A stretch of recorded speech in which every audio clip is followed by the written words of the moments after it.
Hi everyone, welcome to week 7 of Your Move, Making the Most of Your Next Transition. I'm Linda Rossetti and I'm thrilled you're here. This week we have a really exciting week. It's called Rewiring Our Response. And we're talking about emotions. It's actually kind of funny that I've staged this work on emotions so late in the course, right? We're week 7 of 8 weeks. But this week is really pivotal because we're going to look at emotions and the role they play, not only in our reaction to triggers, but how they influence the choices that we make as we think about moving forward. So it's important work, and it takes really a special focus on our awareness, right? Bringing our awareness to the emotions and trying to objectively assess where we are in relation to those emotions and the influence or the impact that they may have on us. So while it might be easier work than perhaps the last 2 weeks where we were envisioning what the future may be, if we do it well, the work will be as important because it will really release us from some things that may impede us from seeing those things that might be really important as we move forward. So rewiring our responses. Let me stop before we move forward in talking about the exercises to back up and say why I think it's so important to work on transition. Because I see transition as a bridge or a process that allows us to grow. Right? So much of our narrative in our society is focused on the growth of young people, right? And when I talk about young people, I'm talking about babies, right? We talk about, early childhood development, and if we don't see babies progressing through important milestones, we kind of swoop in and we talk about early interventions, and we really, really work on stabilizing skill sets so that people can grow. But unfortunately, all of that kind of goes silent once we have people entering adulthood. And I should say that that's a needless thing to silence, because the reality is we have the opportunity to grow throughout our entire lifetimes. And frankly, if we are going to tap into the enormous potential that's resident in each of us, we're going to have to grow. So I see transition as a bridge to doing that. I learned a fair amount about what growth means in adulthood from some work that was done at the Harvard Graduate School of Education. It was promoted by Robert Keegan and Lisa Laskow-Lahey. They're two researchers and educators there who really worked on adult development. And some of their research really stands at the background for some of the more recent work that I've done in terms of progression of opportunity through our lives. But the 3 things I want you to pay attention to are the milestones that they defined early on in their work. They said that we all enter adulthood in this notion where we go into this social environment. So when we're 18 or 20 or 22, we kind of enter adulthood and we define our expectation and definition for who we are, right? Our identity based on what is in our social environment. And so that has to do with kind of the personal ecosystem we live in, right? The community we live in, our families, our religious affiliations, the schools we attend, the occupation we choose. All of those things kind of contribute to this social environment. And that is where our initial identity sources from, right? Our expectations and definition from who we are really emerge out of that social environment. And that's the first developmental stage that we start with as adults. But now we can, underline the word can, we can progress to a stage called the self-authoring stage. And in self-authoring, we get to this moment where we can create our own belief structure. We say, that stuff in social was all good and fine, but it doesn't really fit anymore. I'm gonna bend it a little bit because it doesn't really fit my beliefs right now. And so we self-author, right? We create our own belief structure. And from that, our definition and expectation of who we are gets defined by this self-authored environment. And that's a really important place, right? It's when we begin to say, hang on, 20% of what that social was doesn't work for me anymore. I'm going to morph it, right? I'm going to turn it. And in turning that, our expectation and definition of who we are, right, our identity, gets evolved or morphed. And that is, we use this process of transitioning to make that shift.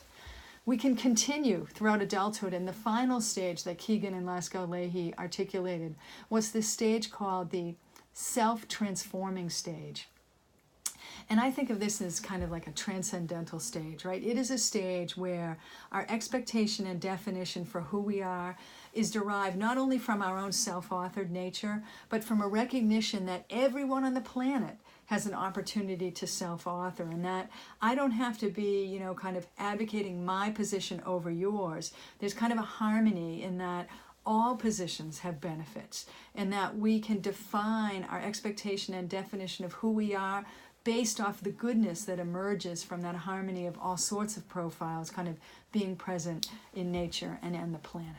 So there's this progression of growth that is available to us over our lifetimes. The reality is that our social norms really extinguish that, right? We really do our best as a society to hold people back, to keep them right where they are. And that's where emotions come in, right? Emotions fire up when we create an unsettled moment, right? We can either start to decouple from some of those assumptions we had in the social stage and begin to move to the self-authored stage, or all sorts of fears can come up when we try to kind of upset the apple cart. And we can do it consciously and we can do it unconsciously. And so I give you that backdrop in terms of what transition is. Transition is really this opportunity to grow. And the great majority of U.S. adults, if you look at the data, the great majority of U.S. adults say, no thank you. Peace out, no thank you, not interested. But those of us who explore transition kind of say, wait a minute, what is available to me if I do that? And my research shows that anyone who invests in exploring transition, while it may be uncomfortable during some of the stages, the outcome, what it yields, is orders of magnitude greater and more productive than the discomfort that might happen along the way. And so it is with that kind of a backdrop that I say emotions, because emotions play a fantastically large role in that progression from social to self-authored to self-transformational. And so this week we're going to look at emotions from two different angles. The first is we're going to bring our awareness to emotions, right? Excuse me. We're going to recognize them. We're going to try to name them, both at times of triggers, like moments where we might have something disruptive or positive happening. We're going to recognize those emotions. And then we're also going to try to recognize the emotions that have been present for us as we've done this work in transitioning, right? So think about the last 7 weeks, what have those emotions been? And from those recognition moments, we're going to see what we can learn from them.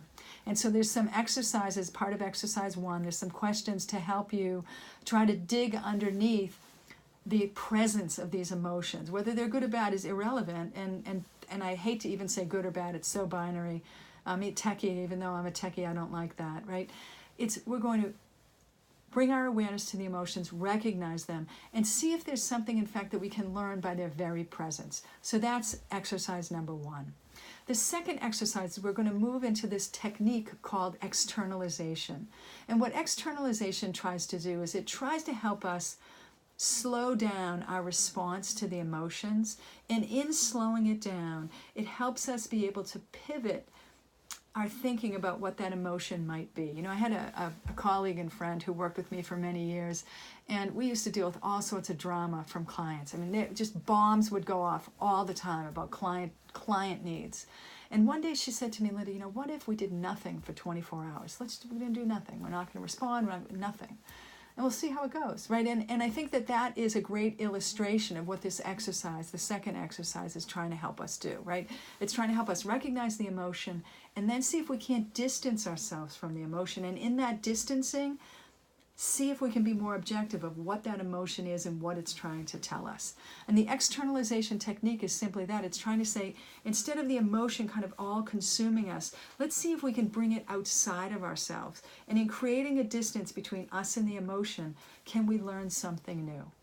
Ultimately, all of our work in emotions is really trying to help us bring more questions forward, right? Instead of our reflexive knee-jerk reaction to what's happening, it's trying to slow us down a little bit. And in that time change, help us come to new questions that we can ask ourselves. Because in asking new questions, the answer, or the aperture of those answers that are going to work for us is going to open. And that's the beauty. That's when we can start to say, hey, that's something new I never even thought of about this transition. And you know what? It could be perfect. I hope that you enjoy the 2 exercises this week. I think you'll find them really engaging. If you have any questions or problems, don't hesitate to outreach to me. I'm happy to help in any way. And if your schedule allows, I hope to see you or hear from you on Thursday at noon. Talk to you soon.